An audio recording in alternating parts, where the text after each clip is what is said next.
Damos inicio entonces al curso de antropología con la segunda parte de la guía número 5. Y recuerden que en estas guías pues estamos hablando de las etnias mayoritarias en Guatemala. Se recuerda en la guía 4 estuvimos hablando de la etnia o la cultura cachiquel. Dentro de las etnias vamos a mencionar a los cachiqueles, a los quichés, a los utugiles, a los ixiles y los mambos. Son 5 grupos étnicos que son los predominantes en Guatemala. Recordemos que, por ejemplo, la guía 4 nos habla de la cultura cachiquel y habla de algunos departamentos en donde se está poblando hoy en día esta cultura. Cuando hablamos de parte del contexto histórico es para que entendamos, ¿verdad?, el pasado de la cultura. Sin embargo, por eso se les llama mayoritarias, porque estas están aún dentro del territorio nacional, ¿verdad? Y están, obviamente, sus costumbres, tradiciones y todo, obviamente, están vigentes. Entonces, la cultura quiché, pues yo les explicaba algo del contexto histórico de la cultura quiché. La historia nos habla del ingreso de los españoles y al ingresar encuentran a esta cultura. Los idiomas en Guatemala, de igual manera, pues tienen ramas. ¿Se recuerdan? Eso también lo vimos en antropología, en la segunda unidad. Hay ramas de los idiomas. Entonces, estas etnias tienen mucho en común, porque la parte de la base del origen dice que vienen de la misma rama. Entonces, son algunas otras características. Ahora, el hecho de nosotros hablar, como vemos en esta guía, de la región en donde está poblada la cultura quiché, que es lo que vamos a encontrar acá, tenemos que comprender que por temas migratorios, muchas personas pertenecientes a estos grupos étnicos han tenido que distribuirse en todo el territorio nacional. Entonces, no es que solo ahí estén los quichés, o sea, solo en el departamento de Sololá. Aquí veíamos algunos municipios, el departamento de Totonicapán, Quetzaltenango, el Quiché y Suchitepeques como Retaluleu. No quiere decir que específicamente solo en estas zonas o municipios se hayan poblado y que no haya ningún otro quiché en el territorio nacional. Yo les explicaba un fenómeno que se ha dado en la ciudad capital, y es que las personas han migrado por diversas causas. Una de ellas es el factor económico. Han migrado y se han ido a refugiar, según ellos, para tener una mejor condición de vida, una mejor oportunidad de acceso económico. Pero lo que logran con esto también hasta cierto punto es la transculturación, y dejan por un lado sus costumbres, sus tradiciones, incluso su indumentaria, para poderse acoplar al sistema. Entonces, son quichés viviendo en la ciudad capital, pero ya no con el traje, ya no con su idioma, ya no con sus costumbres. Entonces, eso es muy común en Guatemala, la falta de la identidad cultural. Entonces, la cultura quiché es también parte de nuestro diario vivir, ¿verdad? Porque de hecho acá en Chimaltenango veíamos que Chimaltenango, la cualidad de Chimaltenango es que está poblado por la cultura cachiquel. O sea, si hablamos de una etnia acá en Chimaltenango, decimos que son los cachiqueles. Y pues si nosotros evaluamos nuestros orígenes, pues vamos a tener rasgos de la cultura cachiquel. Ahora, algo muy importante también tenemos que recordar es que este es un tema bastante abierto, porque recuerden que hoy en día hay diferentes credos o denominaciones.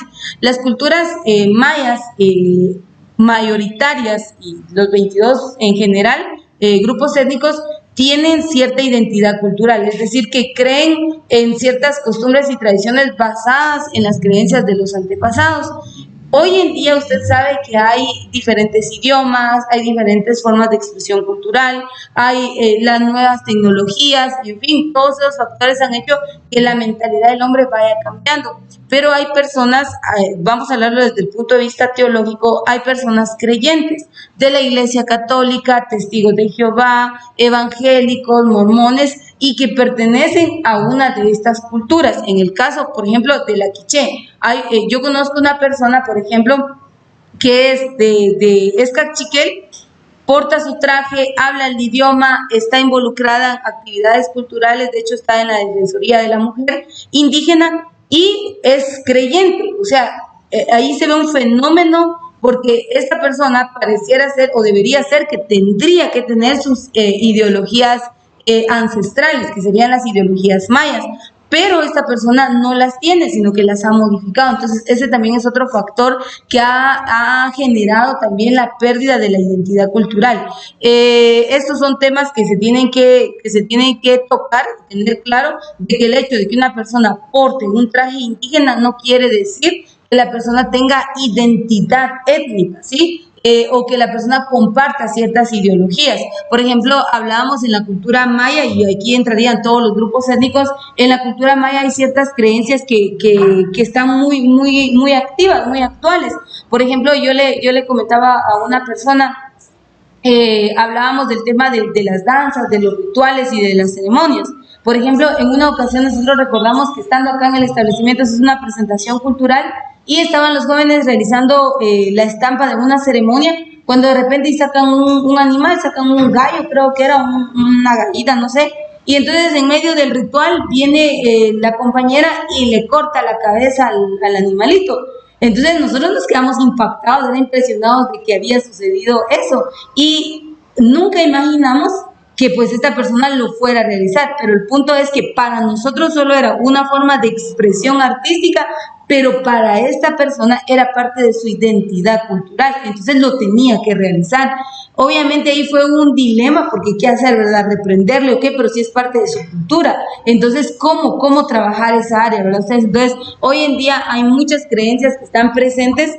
Yo les explicaba que, por ejemplo, en la iglesia de Santo Tomás, en Chichicastenango, usted ve un fenómeno, ve a las personas con su traje típico, ve a las personas en las afueras de la iglesia o de la catedral católica, y de repente usted ve que esas mismas personas están en misa, o sea, están en todas las actividades de la iglesia. Ahora, ahí se ve un fenómeno de transculturación, porque no, o sea, la ideología maya no está en relación a la Iglesia Católica, ni mucho menos a los demás credos o denominaciones, porque la ideología maya, independientemente del grupo étnico, le va a hablar de rituales, le va a hablar de ceremonias, le va a hablar de danzas, de sacrificios, le va a hablar de todas esas formas de expresión, porque ellos tenían dentro de su credo, ellos creían mucho en los dioses. De hecho, hoy en día usted habla con una persona indígena, pero una persona indígena que practique y que crea todavía.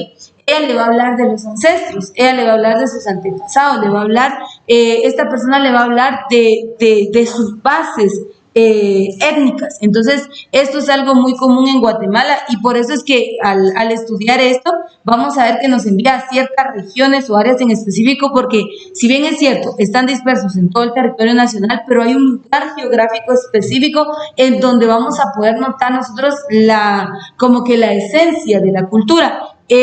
Por eso es que el altiplano, en los 7 sistemas turísticos, recuerde que son 7 que el INGUAT promueve, el INGUAT habla de altiplano cultura maya viva. ¿Por qué dice cultura maya viva? Solo con dar el término de cultura maya viva está haciendo referencia a que hoy en día usted viaja al altiplano y ahí va a encontrar en el diario vivir, en la vida cotidiana, a la forma de vida y expresión de estas culturas. Entonces, me hubiera gustado que ingresáramos a esa parte del link, pero por cuestiones de tiempo no lo vamos a hacer. Miren, pues acá está el link. Yo no sé si ustedes ya se tomaron el tiempo la semana pasada de ingresar, pero acá nos va a hablar parte de, recuerde que estas culturas están protegidas. Es un decreto gubernativo, no es solamente porque la Defensoría de la Mujer o la Defensoría de los Derechos Humanos, es un decreto gubernativo en donde habla del cuidado y la protección que deben tener los grupos étnicos mayoritarios en Guatemala, y esto con el fin de cuidar o resguardar parte de su identidad cultural. Ese es el principal objetivo. Ahora bien,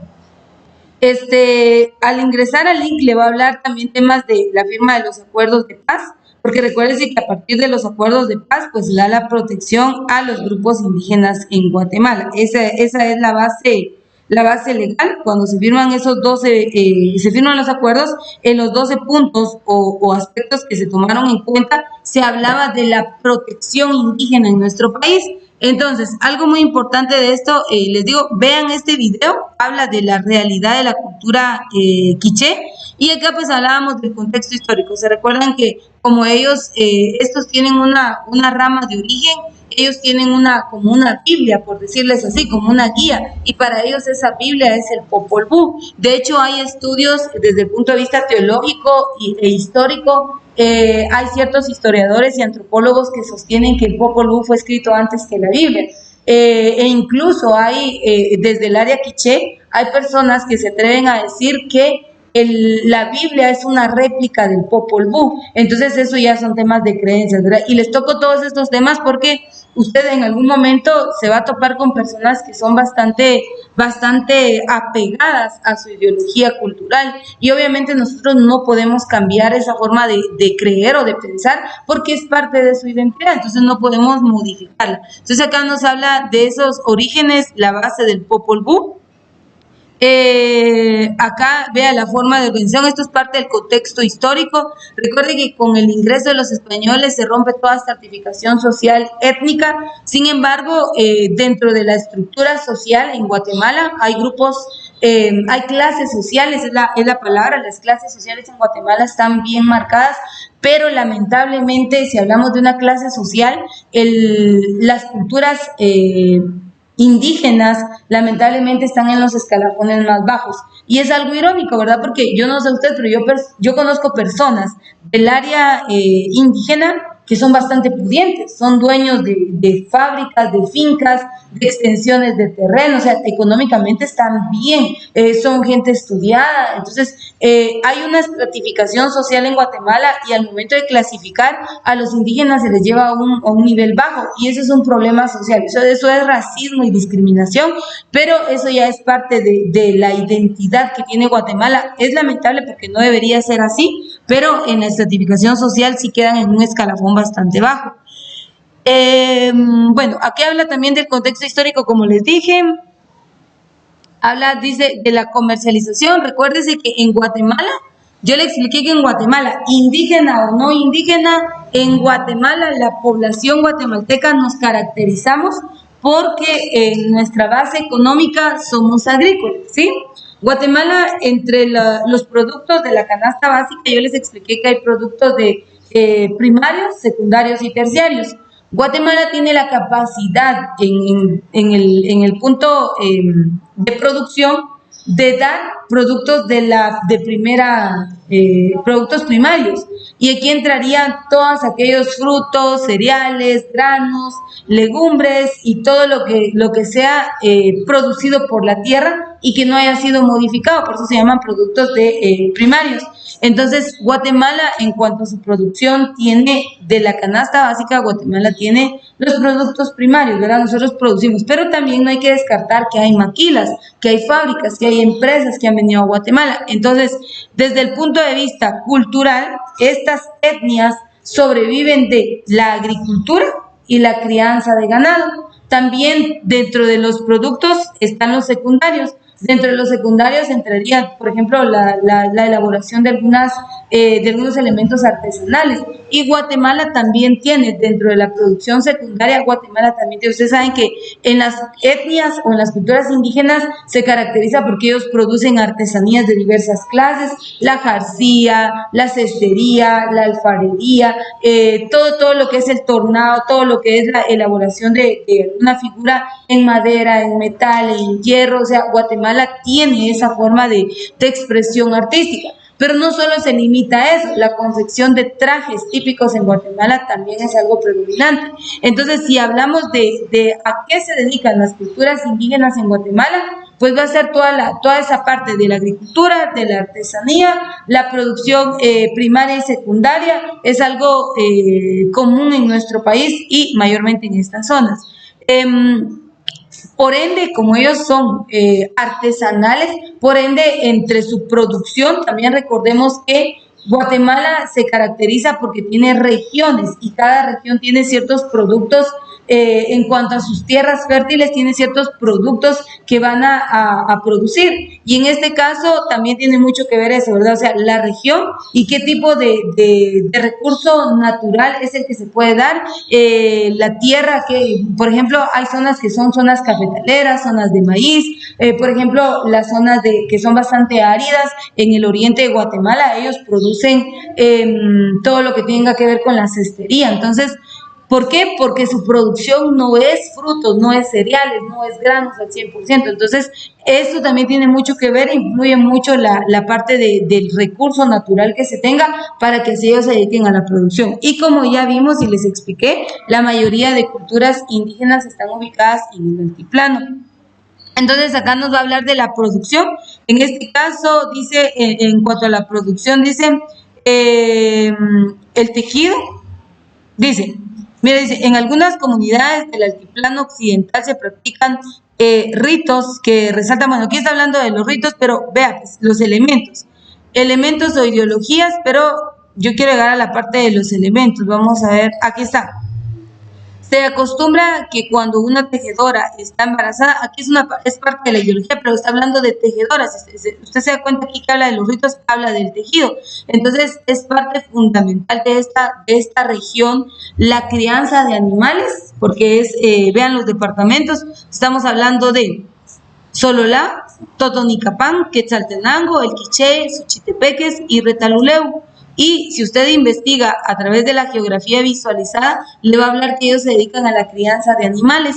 Por ende, como se dedican a la crianza de animales, de estos hay rastros, obtienen sus pieles, de las pieles pueden elaborar algún tipo de producto artesanal, incluso hasta zapatos. Por ejemplo, no vayamos tan lejos, acá en Chimaltenango, Pastores se caracteriza por ello. Entonces, pero como se dedican también a la crianza de ganado, en este caso, en el Quiché, ellos crían ovejas, entonces ellos las esquilan y de ahí es donde producen el hilo para la elaboración de los trajes.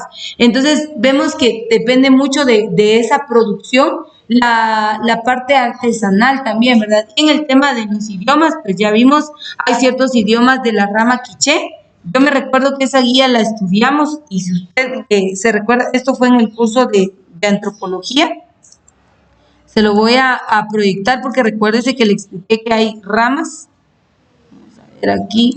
Si lo encuentro aquí.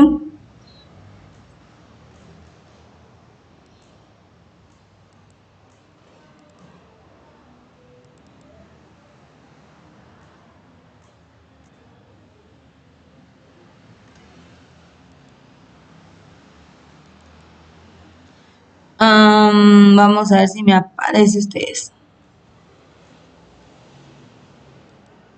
Para que recordemos un poquito el tema de los idiomas, porque los idiomas tienen una base, tienen un origen o tienen una descendencia.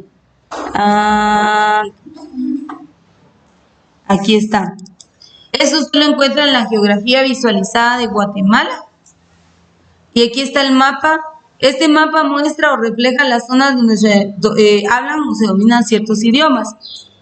Pero mire aquí está, la rama del idioma quiché. Dentro del idioma quiché vamos a encontrar, o sea, de los que se desglosan o se derivan de este, va a entrar el uspanteco, mire, el quiché, el cachiquel, el sutujil, el zacapulteco, el zicapaquense, el pocomchí, el pocomán, el quichí, el achí y hasta ahí, ¿verdad? Entonces, de esta rama del idioma quiché se van a desglosar todos estos. Y si ustedes buscan el mapa, estos idiomas se dan cuenta que están en esta parte. De los departamentos que nos hace referencia la guía número 5, respecto a los idiomas sobresalientes, a los departamentos, sobresalientes donde se ubica en su mayoría esta cultura. Y se da cuenta, esta cultura está abarcando bastantes departamentos, a diferencia de como veíamos en la cultura cachiquel, ¿verdad? Entonces, esto es importante que nosotros lo sepamos. Ya en la guía 7 u 8 creo que es, vamos a ver un video para que ustedes puedan comprender un poquito más y vamos a ver de los más de 340 municipios que hay en Guatemala, en todo el territorio nacional, vamos a ver en qué municipios se habla cada uno de los idiomas para que puedan comprender. Pero vean, por ejemplo, aquí el idioma, el cachiquel, si buscamos el idioma cachiquel, vean, el cachiquel es de la rama del idioma quiché, el sutujil es de la rama del idioma quiché, vamos a ver, porque nos falta conocer a la cultura mam. El mam ya pasa a ser de la rama del mam. El ixil está en la rama del mam. Y las culturas sobresalientes en Guatemala son Cachiqué, Iché, Sutujil, Ixil y Mam. Entonces solamente estamos hablando de 2 ramas de idiomas, el idioma Mam y el idioma Quiché. Hay otros, ve hasta la rama del Canjobal, del Chol, del Yucateca y los que no, son no propios, es decir, que estos son extranjeros. Estaría el Xinca, el Garífuna y el español, porque estos son... Estos vinieron de las culturas que no eran propias de Guatemala. Entonces, esto es importante que nosotros lo sepamos, porque recuérdense que estamos hablando de estas culturas y hablábamos de la importancia que tiene el cuidado, el no caer en discriminación étnica, en discriminación racial, porque lo que estamos logrando con ello es que estos elementos culturales vayan desapareciendo y obviamente al desaparecer la cultura, es decir, su gente, desaparecen costumbres, desaparecen tradiciones, desaparece idioma, desaparecen todos los factores de la identidad o de la, sí, podría ser de la identidad cultural. Entonces, con esto concluimos la guía número 5 y recuerde que está el link de acceso para que usted pueda ingresar y pueda a través del video poder comprender y conocer un poquito más de esta cultura.